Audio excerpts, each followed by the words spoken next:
Bonjour tout le monde, c'est Sabrina pour vous présenter aujourd'hui la posture de la roue Shankrasana. Donc, on débute dans une assise au sol, les genoux fléchis. On va garder les pieds et les genoux soit largeur des hanches. On peut même ouvrir un petit peu plus grand, ce qui va nous permettre au niveau du bas du dos d'aller chercher une plus grande ouverture dans notre back bend par la suite.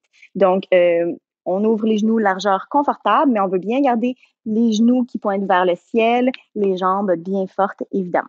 Alors, tranquillement, les mains dans le bas du dos, on va commencer à dérouler tout le dos au sol en alignant les talons environ sous les genoux de cette façon-ci pour vraiment aller maximiser la force au niveau des jambes. Au niveau des mains, donc les mains vont se porter de chaque côté de la tête à la hauteur des oreilles et on veut vraiment que les doigts pointent en direction des épaules. Donc, les doigts vers les épaules et les coudes, eux, continuent de pointer vers le ciel. Même chose ici, si les coudes s'ouvrent, on perd toute la force qu'on veut aller chercher au niveau de ses bras, de ses triceps. Donc, les mains se déposent vraiment de cette façon-ci. Alors, ce qu'on va remarquer, c'est les gens qui ont un petit peu un manque de souplesse au niveau des poignets. Ce que vous pouvez faire, c'est le pratiquer avec des blocs. Donc, on va venir placer les blocs de chaque côté de la tête de cette façon-ci. Et même chose, donc les doigts en direction des épaules. Je vais venir placer les paumes de mes mains. Attendez, j'avance un petit peu, comme ça ici. Donc, les paumes sont bien en appui ici de façon à ce que je puisse aller chercher toute la force. Même chose au niveau de mes bras. Alors, c'est une façon de le pratiquer pour ceux qui n'arrivent pas à toucher complètement le sol au début. Alors, on est ici, on s'assure que les deux talons pressent bien dans le sol, que je vais chercher de la force au niveau de mes jambes autant que mes bras.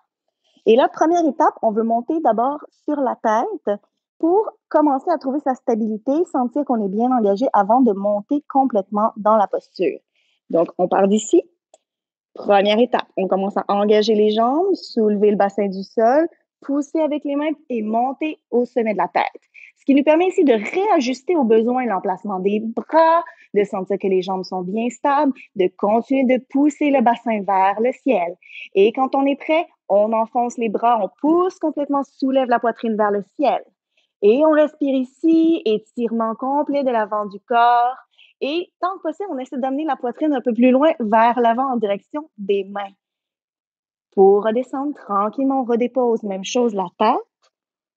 Et on déroule le dos au plancher. On prend une petite pause ici. Alors, ce qui peut être intéressant après les back bends, ça va être d'aller travailler peut-être dans des torsions ou dans des flexions vers l'avant pour soulager le dos. Sachez que la roue est une posture qui vient travailler très fortement toute l'avant du corps, notamment au niveau du plexus solaire. Donc, c'est une posture qui est très vivifiante, très régénératrice, qui va vous donner beaucoup d'énergie, de power. Alors, n'hésitez pas à pratiquer cette posture, surtout en début de journée, parce qu'on ne veut pas avoir trop d'énergie non plus en fin de soirée. Alors, une très belle posture à pratiquer. Utilisez les blocs au besoin. Et voilà!